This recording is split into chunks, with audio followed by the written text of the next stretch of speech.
예, 외부 강사처럼 오늘 설교하겠습니다. 네. 제가 이제 보통 설교할 때 이게 본문을 막 깊이 연구하고 뭐 배경 찾고 그러는데 오늘은 이 선교 헌신 예배라서 선교에 대한 뭐 저의 개인적인 생각들 또 이제 우리 교회가 어떻게 선교에 대한 방향성을 이때까지 해왔고 어떤 방향으로 이제 또 나가야 될지도 한번 생각해보고 그러한 부분들을 좀 생각해 보고자 합니다. 여러분들은 선교 그러면 어떤 생각이 있을지 모르겠지만 저는 선교를 책을 통해서 배웠습니다. 어릴 때 이제 뭐 초등학교, 중학교 때 이럴 때쯤에 누나들이 뭐 이렇게 조그만한 책들 이런 걸 갖고 왔어요. 그러니까 보면 이제 선교사님들 선교 열전 뭐 이런 거 있지 않습니까? 거기 보면 이제 나오는 만화책, 제가 아까 오전에도 만화책 이야기했는데 그 만화로 이렇게 되어 있는 거 보면요. 야, 선교는 나랑은 전혀 상관없구나. 그 생각을 했어요. 왜냐하면 그 책에 보면 이제 아프리카, 뭐 이제 오지, 남미 오지 이런 데 가서 막 벌레 물리고 병 들고 막 또 다치고 막 돌 던지고 뭐 이거 막 죽고 이런 것들이 선교였어요, 선교. 제가 생각할 때는 그게 선교라고 생각을 했습니다. 그래서 이 선교는 나하고는 상관없구나. 이제 그런 생각만 가지고 있었죠. 그래서 뭐 선교 이야기 나오면 오지에 가서 고생하는 것, 뭐 그리고 거기에서 이제 복음 전하고 이렇게 이제 이렇게 돌아가시는 뭐 그 정도로 처음 선교에 대한 생각이 그랬었어요. 근데 이제 조금 성장을 하면서 그런 아프리카나 뭐 남미 오지에 있는 분들이 교회에 와서 선교사님들이 와서 교회에서 선교 보고를 하는 게 아니고 이 동남아에 계시는 분들 그리고 중국에 계시는 분들 뭐 일본에 계시는 이런 분들이 이제 와서 설교를 하는데 제가 어릴 때 봤던 그 책하고는 좀 다르더라고요. 예, 그래 그 풍토병 이런 거보다는 그냥 이제 예수 안 믿는 사람들한테 복음 전하는. 이거 보니까 또 우리가 전도하는 거랑 또 비슷해요. 이제 다른 거는 이제 언어만 차이가 있죠. 거기에서 이제 사시는데 나가서 집 주변 사람들한테 전도하고 또 뭐 슈퍼마켓 주인한테 가서 뭐 중국어로 아니면 일본어로 뭐 이렇게 전도하고 아니면 또 뭐 이미 세워져 있는 교회에 가서 또 이제 그 교회에 어떻게 지원할 게 없느냐 뭐 그런 걸로 이제 선교를 하시더라고요. 제가 이제 선교에 대한 인식이 바뀐 것은 대학생 때쯤 지나서 선교는 아프리카나 오지에서만 하는 게 아니라 예수 안 믿는 타 민족 국가에는 누구나 다 선교사님이 가는구나. 뭐 이제 그렇게 이제 좀 달라졌지요. 여러분들은 선교를 어떻게 생각하시는지는 모르겠습니다. 제가 그래서 단기 선교를 처음 나갔던 때가 2006년도입니다. 2006년도에 베트남을 처음 가봤어요. 오늘 목사님 설교를 간증처럼 하시는군요. 오늘 그렇게 하려고 제가 오늘 설교합니다. 베트남에 갔는데 이 베트남 공산국가잖아요. 제가 예전에 알고 있던 선교 방식하고 전혀 다른 방향으로 선교를 하시더라고요. 선교사님이 있는데 직업이 뭐냐 하면 피아노 선생님이에요. 직업이 베트남에서는 선교사로 못 들어가니까 그 사모님이 이제 피아노를 가르치고 피아노 학원의 원장이에요. 근데 선교사님이야. 그래서 학생들을 불러서 이제 음악을 가르치면서 찬송가도 가르치고 그러면서 이제 복음을 전하는. 근데 공식적으로 그렇게 하면은 추방이 되어지기 때문에 2006년도에는 그랬어요. 근데 그때까지만 해도 베트남이 이렇게 조금 지금보다는 덜 개방적이었고 마침 그때 이제 WTO 가입 문제로 인하여 종교의 자유가 막 허락되고 나서 얼마 안 된 부분이었어요. 그러니까 선교사들이 선교사다라고 노출을 해서 하는 게 아니라 숨어서 자기 직업을 가지고 이제 복음을 전하는 다양한 방식으로 그렇게 하는 걸 봤습니다. 선교가 이렇게 하는구나. 근데 이제 그 다음 또 선교 갔을 때 다른 베트남의 선교사님한테 갔는데 그분은 어떻게 선교를 하시냐면 그분은 이제 한국어 선생님이에요. 한국어 선생님인데 베트남어 레벨 최상위까지 가신 분. 베트남어 사투리까지 다 쓰시는 분이에요. 그래서 베트남 사람들이 깜짝 놀랐는데 야, 그 사투리 어떻게 알았냐고 너 한국 사람인데 할 정도로 이 베트남어를 아주 잘하시는데 한국어를 가르치셨던 그리고 그분도 역시 이제 합창단을 이제 구성해서 호치민에서 합창단 구성해서 이제 한대요. 근데 이 베트남이라는 국가가 그렇더라고요. 음악 교육이 잘 안 돼요. 아이들한테. 우리는 이제 어릴 때부터 음악 시간이 있지 않습니까? 거기는 음악 시간이 없어요. 그래서 음악을 가르쳐 주면서 찬양 가르치고 또 그렇게 하더라고요. 근데 그분은 어떻게 하냐면 이제 시골로 가서 시골에 있는 교회들 방문하면서 필요한 것들, 그러니까 공책 사주고, 성경책 없다 그러면 이 그림 성경책, 아이들 그림 성경책 지원해주고 막 그런 사역을 하고, 또 사랑의 집짓기라고 해서 이 시골집 무너져 가는데 거기 집 새로 지어주는, 콘크리트 기둥 세우고 바나나 잎으로 이렇게 덮어주는 뭐 그런 거 있습니다. 그런 거 NGO 활동하면서 교회도 돕고 또 음악 사역하면서 아이들 가르치고 그렇게 하시더라고요. 그러니까 제가 어릴 때부터 가져왔던 선교 개념은 뭐냐면 오지에 들어가서 교회 세우고 인디언들이나 흑인들 이렇게 만나서 복음 전하는 그런 게 아니고, 도시 사역을 하면서 사람 많은 데 가서 그런 형태의 문화적인 것들로 접근하는 선교사님이었습니다. 인도네시아에 갔더니만요, 김규식 선교사님이라고 계신데 그 선교사님은 유치원을 또 이렇게 해가지고 유치원 교육을 하시더라고요. 근데 이제 옆에 보면 회당, 저기 이슬람, 그 이제 그 이슬람 국가니까 이슬람 회당이 막 이렇게 있어요. 근데 새벽 아침에 일어났는데 이슬람 사원에서 막 음악 소리 같은 게 막 들려와요. 그 인도네시아는 이슬람 국가거든요. 이슬람 인구가 굉장히 많습니다. 근데 거기에서 기독교 유치원을 세워서 유치원 사역을 하고, 또 한 분 아시는 분은 이제 학교를 또 세우셨어요. 학교를 세워서 복음 전하고 교회도 세우고, 인도네시아는 교회를 세울 수가 있습니다. 그렇게 하는데 이제 제가 보니까 이제 선교를 하면서 이렇게 보는데 이 선교가 어떻게 가능해졌는가라고 봤을 때에 모 교회, 즉 한국에 있는 교회에서 지원을 하지 않으면 그 선교를 할 수가 없는 거예요. 그러니까 우리가 아는 그런 나라들은 그 GDP가 굉장히 낮죠. 좀 우리보다 조금 가난한 나라이기 때문에 국민의 소득 수준은 낮은데 재료비는 비싸요.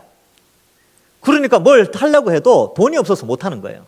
근데 한국에서 보내주시는 그 돈으로 이제 그런 선교 사역을 하는 거죠. 유치원도 세우고 또 뭐 학습지도 세우고 그림 성경책도 만들고 뭐 이렇게 하고 베트남어로 번역하고 책 내고 하는 그러한 것들을 이제 모국, 즉 한국 교회의 후원을 받아서 그 일을 감당하고 계시더라라는 것이죠. 근데 이러한 것은요, 이 최근에 일어난 선교의 그런 것이 아니고, 우리나라에 선교사들이 들어왔을 때도, 미국 선교사들, 영국 선교사들 들어왔을 때도 마찬가지예요. 그분들이 모국에서 자기들의 나라, 캐나다, 미국, 영국 이런 나라들에서 지원을 받아, 선교비를 받아 와서 선교를 했다는 거죠. 그 선교의 열매가 지금 140년이 지난 지금 우리가 여기 앉아 있는 거 아니겠습니까? 그래서 누군가의 선교 헌금은 생명을 살리고 그 국가의 교회를 세우는 귀한 일을 감당한다라는 것을 우리는 한번 생각해 볼 필요가 있다는 것이죠. 그래서 오늘 선교위원회 헌신 예배인데 오늘 오전에 이제 여러분들 이제 작성을 했죠. 저는 작성을 했는데 못 냈어요. 좀 이따가 내야 되겠습니다. 근데 이러한 것들이요, 우리는 작은 것을 드리지만 이것이 모여가지고 선교지에 있는 선교사님들에게 아주 귀하게 사용되고 있다는 것을 우리가 기억해야 합니다. 우리가 그 혜택을 받았고 우리가 그 혜택을 또한 다른 믿지 않는 나라의 백성들에게 전하는 것이죠. 그럼 우리가 드리는 이러한 일들, 이렇게 선교 헌금을 드리고 선교에 관심을 가지고 또 이제 제 계획은 그렇습니다. 제 계획은 될지 안 될지 모르겠지만 어쨌든 우리 성도님들과 함께 나중에 상황이 좀 좋아지면 단기 선교를 한번 가는 것도 의미가 있겠다. 그래서 선교사님들이 이 나라에서는 어떻게 선교를 하는지, 아니면 이런 나라에서는 어떻게 선교를 하는지도 함께 좀 공부하는, 눈으로 보면서 공부하는 게 좀 어떨까, 이런 생각도 한번 가져보게 됩니다. 오늘 본문이 우리가 드리는 선교 헌금의 가치를 설명해 주고 있어요. 여러분들이 드리는 그 1,000원, 2,000원 혹은 10,000원, 20,000원 그 금액이 어떻게 하나님 앞에 비추어지는가, 하나님은 우리가 드리는 그 선교 헌금을 어떻게 평가하시는가, 이것을 오늘 본문에서 가르쳐 주고 있습니다. 그래서 여러분, 선교 헌금은요 아까운 게 아닙니다. 너무나 귀하게 쓰이는 거고 하나님 앞에 아름답게 쓰이는 것이죠. 오늘 3절부터 7절을 읽었는데 1, 2절에서는 이제 인사 말씀이 있죠. 하고 그다음에 2절에서는 하나님 아버지와 주 예수 그리스도로부터 은혜와 평강이 너에게 있을지어다. 이거 이제 제 이 구절을 상당히 좋아합니다. 왜냐하면 여러분, 은혜와 평강, 이건 우리가 추구하는 바예요. 여러분들이 원하는 거, 여러분 이 땅을 살면서 추구하는 바가 뭐냐 하면 평강 아닙니까? 평강. 평강이 깨어질 때는 어떻게 돼요? 두렵잖아요. 근데 이 평강은 위로부터 온다는 거죠. 눈에 보이는 세상에서 오는 게 아니고 위로부터 평강이 온다는 사실을 우리가 이제 믿는 거죠. 하나님께서도 사도들을 통하여 그것을 알려주고 있습니다. 혹시 마음에 평강이 없으신 분들 있습니까? 위로부터 오는 평강을 구하십시오. 그래서 제 본문에는 아니지만 제가 이 구절을 워낙 이 서신서의 앞부분을 굉장히 제가 좋아하는 이유가 요 구절에 제가 은혜를 많이 받거든요. 아, 그래, 평강. 나도 평강을 추구하는 사람인데 이 평강은 이 눈에 보이는 세상에서 오는 것이 아니라 위로부터 오는구나. 이걸 다시 한번 되새긴단 말이죠. 그러니까 때로는 이 미래에 대한 불안감 뭐 이런 것이 있어도 걱정하지 않을 수 있는 것은 위로부터 오는 평강이 있기 때문에 그렇습니다. 자, 그래서 이제 3절의 본문에 들어가죠. 보시면 내가 너희를 생각할 때마다 이 내가가 누구냐면 바울이고요. 너희는 빌립보 교인들이에요. 근데 하나님께 감사한대요. 궁금하지 않습니까? 도대체 뭘 왜 감사하지? 왜 바울이 빌립보 성도들을 향해서 감사할까? 이걸 생각해 보는 것이죠. 이유는 뒤에 나옵니다.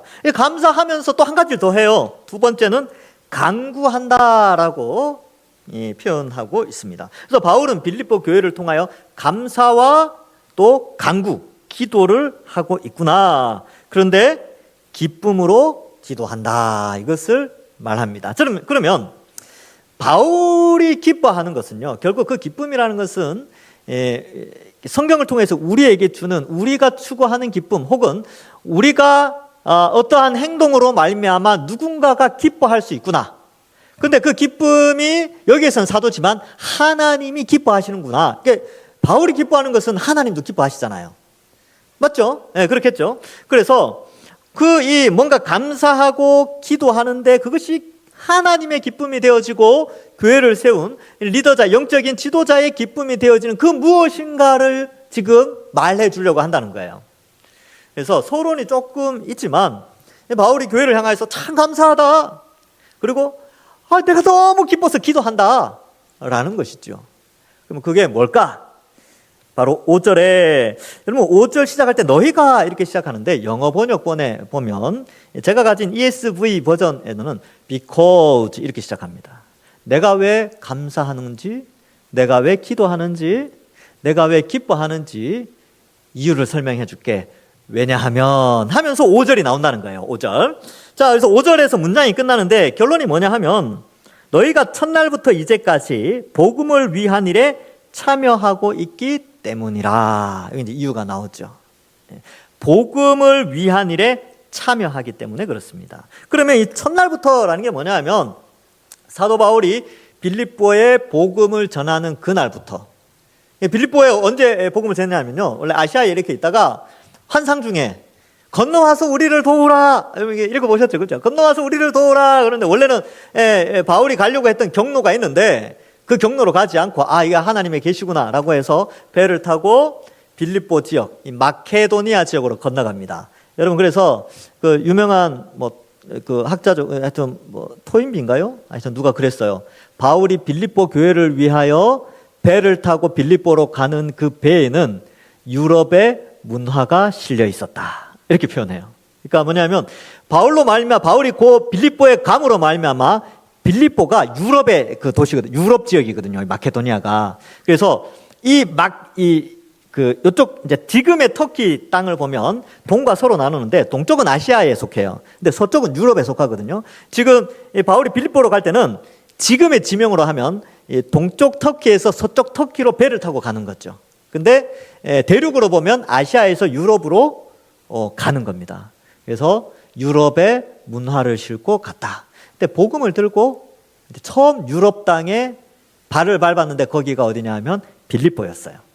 근데 빌립보에 딱 도착했는데 자주장사 루디아가 있는 거죠. 루디아 왕국의 어떤 루디아라는 나라가 있었는데 그 나라에서 온 어떤 여인이었던 것 같아요. 근데 통상 루디아 이렇게 이야기하는 거죠. 이렇게 영암댁 이런 거 있잖아요. 충암댁, 전라댁 이렇게처럼 그 나라의 이름을 그 여인에게 부여해서 부르듯이 루디아라는 여인이 있었어요. 근데 자주장사 사업가였죠. 이제 그 집을 제공해서 교회가 세워진 것이 바로 첫날부터 이거예요. 루디아를 통하여서 빌립보의 교회가 이제 털을 잡게 되는 것이죠. 근데 그때부터 이 복음을 위한 일에 동참했어요.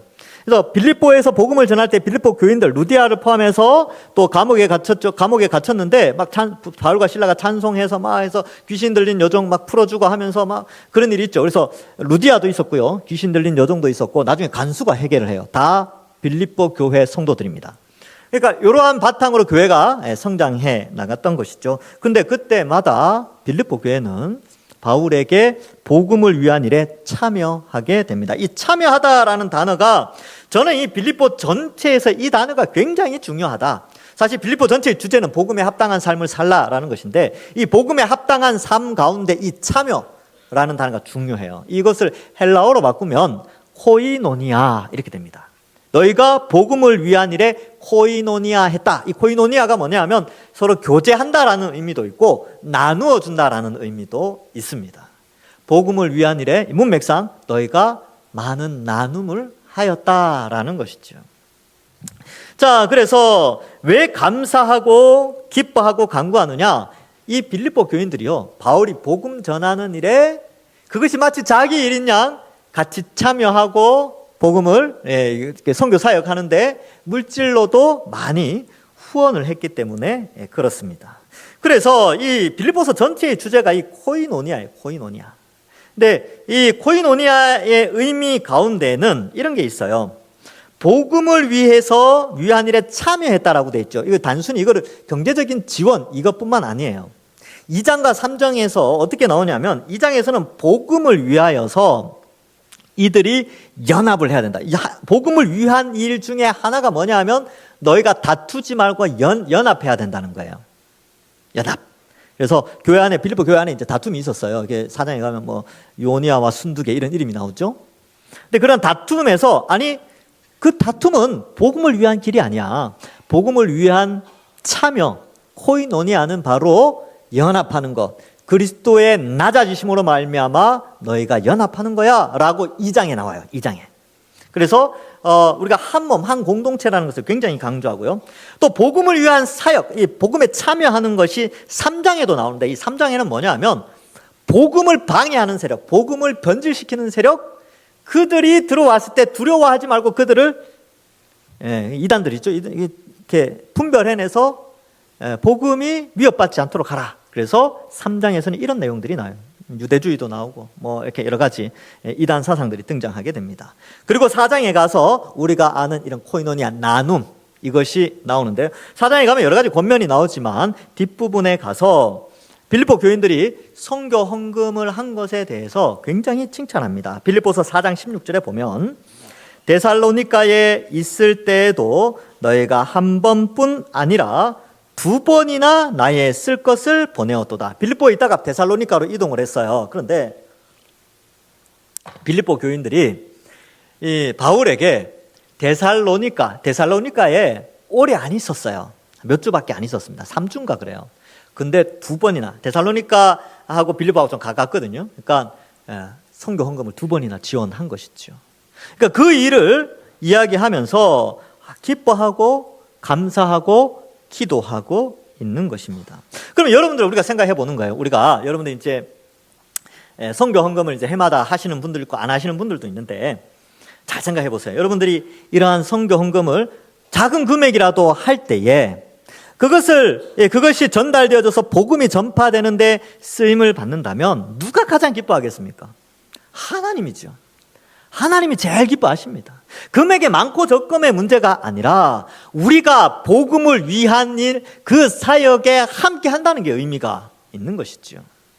그래서 여러분 이 일은 중단될 일이 아니라 계속해서 할 필요가 있는 것이죠. 그래서 우리 교회에서도 이 선교 일을 감당하게 됩니다.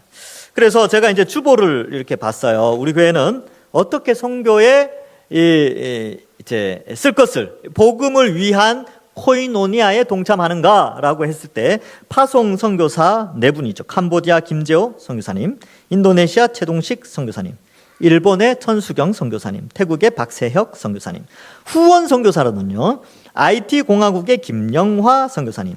후원 선교 기관은 총회 GMS와 평소노회 GMS, 또 만나 재단도 있고 필리핀 아마존 선교회도 있습니다. 그래서 이러한 선교단체를 돕게 되는데, 물론 내년에는 약간 이렇게 조금 조정을 조금 합니다. 조정을 좀 해서 필요를 따라서 하는데, 이러한 여러분들이 드린 귀한 선교 헌금의 그 범위 안에서 이제 선교를 하는데 마음껏 쓰게 되는 것이지요. 그래서 참 의미가 있는 일입니다.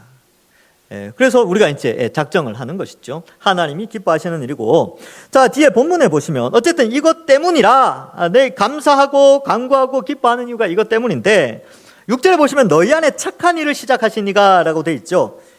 그러면 이 착한 일이 뭔가? 이 착한 일. 이 착한 일이라는 것은 문맥적으로 봤을 때 바로 앞에 나오는 복음을 위한 일에 참여하는 이 일이 바로 착한 일입니다. 근데 이 일을 누가 시작하게 하셨냐면 그리스도께서 하신 것이죠. 하나님께서 하신 것입니다. 그래서 이제 조금 더 깊이 있게 성경 전체적으로 해석을 해보면, 하나님 우리에게 성령을 부어주시고요. 성령 하나님 우리 속에서 우리가 어떠한 삶을 살아갈지 말씀, 성경을 통하여서 살아가도록 하시는데, 그것이 바로 교회 안에서 이런 일들이 이루어지죠. 그러니까 성령을 보내어 주셔서 예수님 믿게 하고 교회에 기속되게 하시고, 교회 안에서 성령과 말씀에 의하여서 복음 전하는 일에 함께 동참하는 이 착한 일이 시작되게 하신 분이 바로 하나님이십니다. 그리고 우리는 그 일을 하고 있는 것이죠. 그래서 선교를 위하여 혹은 여러분들의 재정을 이런 귀한 복음을 전하는 일을 위하여 쓰임 받는 것은 너무나 착한 일입니다. 성경은, 하나님은 사도들을 통하여 명확하게 말씀하세요. 너희들 정말 착한 일을 하고 있구나. 그러니까 의미가 있죠. 그래서 이 가운데서 여러분 아직도 선교 헌금을 이제 한번 해보신 적이 없으신 분들은 내년에 5,000원도 괜찮습니다. 예, 뭐 제가 약간 좀 그런데 금액을 밝혀서 죄송하지만 1,000원도 괜찮아요. 이 착한 일에 한번 동참해 봅시다. 예. 그리고 자녀들 이름, 자녀들 이름으로 또 하는 것도 괜찮아요. 그래서 저도 우리 아들 이름으로 하거든요. 예. 걔는 몰라요, 지가 하고 있는지. 근데 이야기는 해주죠. 야, 이렇게 하는 거라고, 이렇게 선교 헌금하는 거라고. 그러니까 작은 금액이라도, 왜냐하면 이게 착한 일이니까. 여러분, 하나님한테 칭찬받으면 얼마나 좋습니까? 예. 아이들을요, 칭찬하면 입이 이렇게 걸려요. 예. 춤도 추고 막 칭찬받았다고. 칭찬은 뭐도 춤추게 한다고요? 예, 고래도 춤추게 한다잖아요. 그러니까 여러분, 하나님이 칭찬하면 우리 하나님 칭찬받으면 막 춤추는 거죠. 너무 감사한 거죠. 근데 이 일이 우리에게 이렇게 알려져 있습니다. 그래서 선교하는 일에 힘쓰는 거죠. 그러니까 여러분들이 할 때 이것이 어디에 쓰느냐, 어떻게 쓰느냐, 이것도 중요한데 드리는 그 마음을 하나님이 받으십니다. 자, 그래서 너희 안에 착한 일을 시작하신 이가 그리스도의 예수의 날까지 이루실 줄을 우리가 확신한다. 이 그리스도의 예수의 날, 이런 표현들은 주로 예수님이 다시 오시는 날이에요.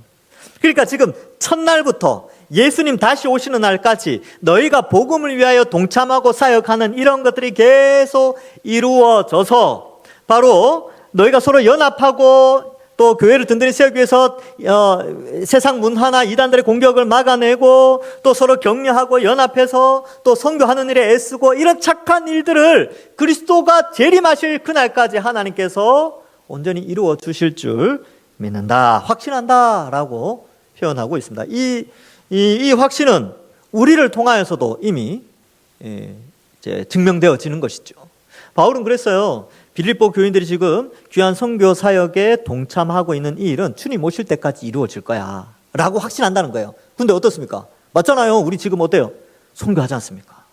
그렇죠? 그리고 교회가 세워지는 한 모든 교회들은 이 선교에 동참하게 되는 것이죠.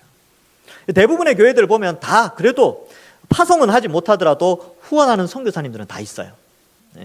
왜? 이 일이 착한 일임을 알기 때문에 선교하는 일에 후원을 하는 것이지요. 그래서 이런 일들에 힘써야 되는데, 이제 제가 이 기독신문이나 이런 것들을 이제 보면 항상 한쪽 면에 선교에 관련된 기사들이 나와요. 거기 보면 이제 우리 한국 교회가 조금 어려움에 있긴 합니다. 이 선교가 왜 그러냐 하면, 여러분 이 목회자의 수가 많이 줄잖아요.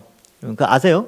그래서 우리 교단은 그래도 신학대학원 전도사님 뽑는데 미달 될랑말랑 해요. 네, 아직은 안 됐지만. 근데 타 교단은요, 미달되는 학교들이 많아요. 왜 그러냐 하면 사람을 적게 나가지고 인구가 줄어가지고 학령 인구가 줄어들었어요. 지금. 앞으로는 어떨까요?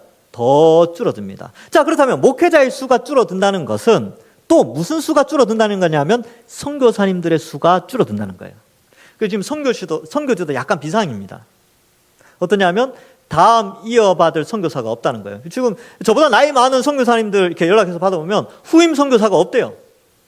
후임 선교사가. 벌써 60 넘으셨는데 후임 선교가 없어가지고 후임 선교사가 없대요. 그 지역에 올 사람이 없다는 거죠.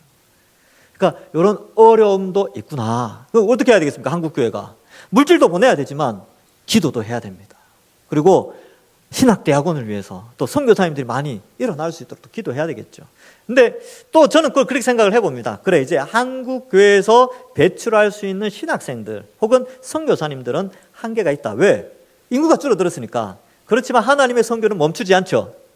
그러면 이제 지금 이제 동남아 지역에서 교회들이 막 성장하고 있거든요. 왜냐하면 동남아가 이제 경제 활성화가 우리보다 훨씬 이제 성장률이 굉장히 높거든요. 그래서 아이들도 많아요. 거기는 인구가 굉장히 많습니다. 가면 우리나라 옛날에 70년대, 80년대 갔대요. 예. 저만 해도 한 반에 60명, 63명 뭐 그렇게 있었고 15반까지 있었거든요. 근데 이제 우리나라 지금 어떻습니까? 한 학년에 두 반, 세 반, 한 반에 20명 그 정도 있잖아요. 확 줄었죠. 근데 동남아는 안 그래요. 동남아는 차고 넘칩니다. 가면 동네 애들 바글바글해요. 아, 이것도 희망이다. 이제 선교사들이 한국에서 동남아 지역으로 가서 동남아 선교사들이 또 많이 생기겠죠. 동남아 지역에 있는 사람들은 또 아프리카 쪽으로 가기 가까우니까 그렇게 복음이 전파되고 있습니다. 주님 다시 오실 때까지 이 선교는 멈추지 않아요. 그러나 우리가 이러한 상황 속에서 우리 동산교회 성도들이 해야 될 일은 뭘까요? 바로 이 착한 일에, 선교라는 이 착한 일에 계속해서 주님 다시 오실 때까지 우리는 이 협력하는 일에 손을 놓을 수가 없는 것이지요. 자, 그래서 7절에 보시면 내가 너희 무리를 위하여 이와 같이 생각하는 것이 마땅하다. 왜냐하면 너희가 내 마음에 있음이며. 제가 이 구절을 참 좋아합니다. 내가 너희 마음에, 너희가 내 마음에 있다. 내 안에 너 있다. 뭐 어디서 많이 들어본 것 같지 않습니까? 내 안에 너 있다. 바울의 마음속에는 교회가 있었어요. 그리고 빌립보 교회 성도들이 있었죠. 이건 저에게도 주시는 말씀이에요. 내 속에 동산교회가 있다. 여러분들 마음속에도 동산교회가 있는 거예요. 다른 교회까지 어떻게 다 품습니까? 우리 교회가 우리 마음속에 있어야 돼요. 그래서 여러분들 이게 뭐냐면 관심인데, 자녀들을 키우면 어떻습니까? 자녀들이 늦게 들어오면 아무 연락도 없어요. 카톡도 없고 문자도 없고 전화도 없어. 늦게 들어오면 어떻습니까? 걱정되죠. 왜 그러냐 하면요, 여러분들 마음속에 자녀들이 있어서 그래요. 자녀들이 없으면 걱정 안 합니다. 근데 마음에 있으니까. 그러니까 마음에 있다는 것은 뭐냐면 관심이 있는 것이고 걱정하는 것이고 미래를 준비해주고 혹은 위하여 기도해주는 것이 마음에 있는 거예요. 여러분, 우리 마음속에 동산교회가 있어야 되고요. 또한 이 복음이 우리 속에 있어야 됩니다. 내 안에 복음이 있다. 이런 마음이 있어야 돼요. 이 복음이 있으면 어떡합니까? 복음을 알아가려고 하겠죠. 그리고 복음 전파를 위해서 애를 쓰고 내 주변에 있는 사람들을 전도하는 일에 또한 힘쓰게 됩니다. 뿐만 아니라 이렇게 선교하시는 분들에 대해서도 관심을 가지고 기도해야 합니다. 그래서 우리 교회에서는 항상 공적인 기도회에서는 항상 선교사님들을 위해서 기도합니다. 새벽이든 금요 기도회든 수요일이든 오늘도 뭐 마찬가지로 항상, 오늘은 이제 특별히 그러니까 그 선교사님들을 위해서 기도하는 것이죠. 그래서 선교사님들이 마음껏 사역할 수 있도록 기도하게 되는 것입니다. 그래서 여기 보면 너희가 내 마음에 있다. 너무나 아름다운 시적인 표현입니다. 자, 그래서 나의 맹인과 복음의 변명함과 확정함에 너희가 다 나와 함께 은혜에 참여한 자가 됨이라. 이 부분은 아마 이것을 받아들이는 빌립보 교인들에게 어떻게 받아들였을지 모르겠는데, 이게 무슨 말이냐면 바울이 지금 매이죠. 변명을 해야 돼요. 그 다음에 이 복음을 설명하고 확정해야 됩니다. 그러니까 매인다는 것은 고난을 의미하고, 지금 빌립보서는 감옥에서 쓴 편지거든요.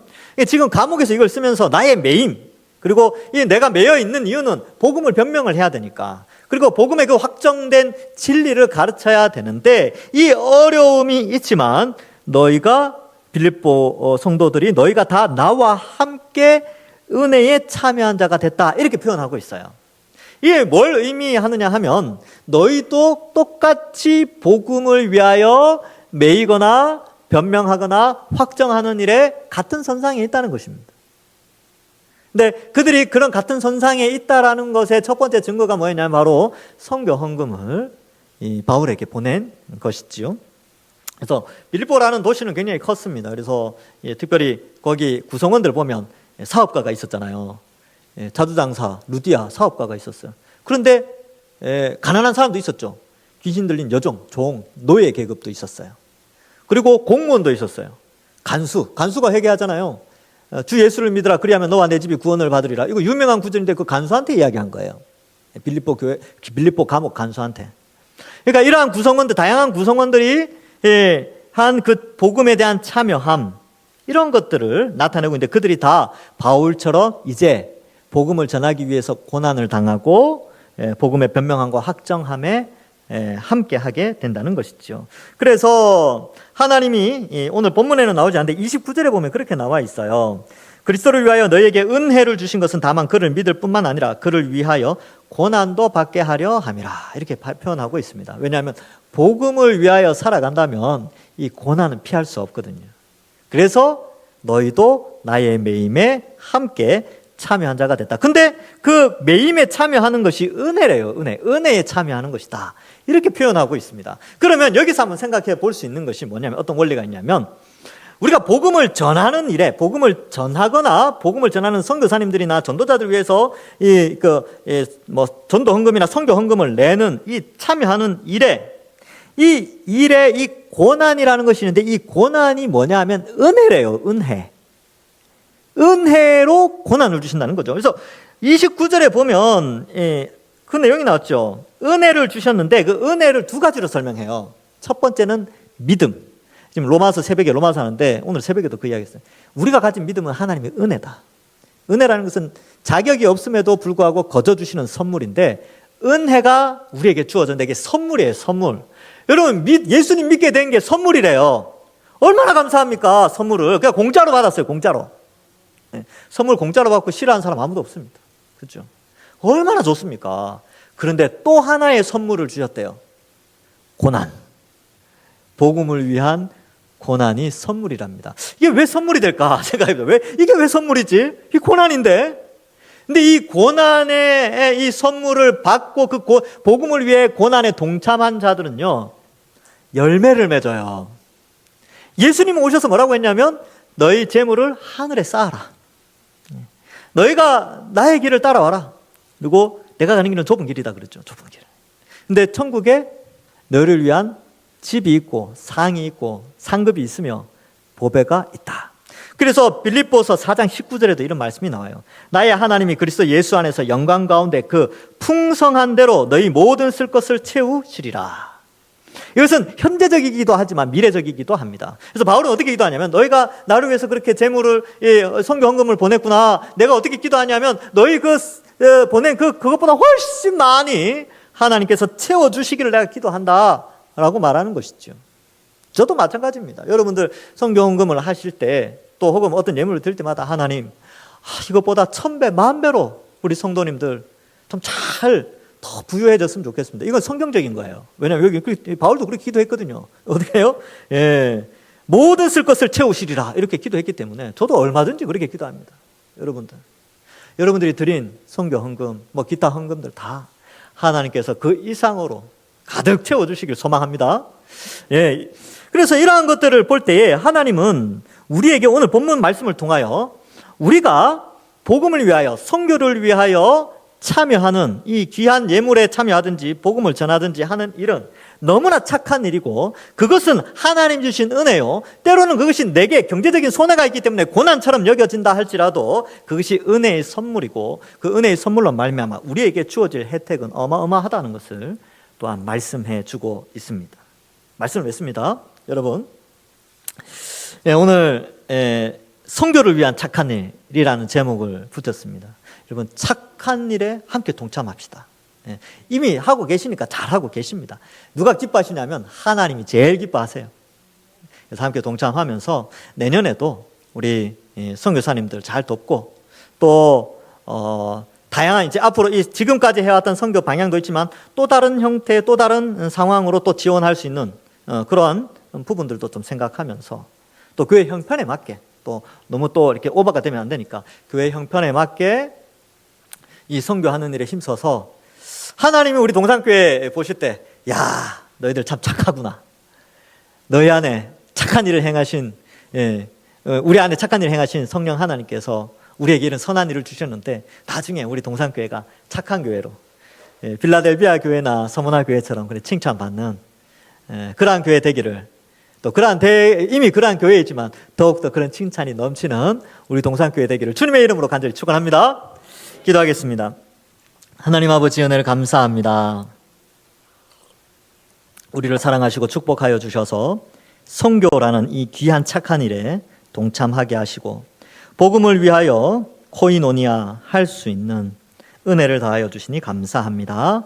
우리가 이 귀한 선교의 사명 또 선교사님들을 후원하고 또 위하여 기도하는 이 사명 잘 감당하는 우리 동산교회 되어서 하나님으로부터 큰 칭찬이 있게 하여 주옵소서. 감사드리오며 예수님의 이름으로 기도하옵나이다. 아멘.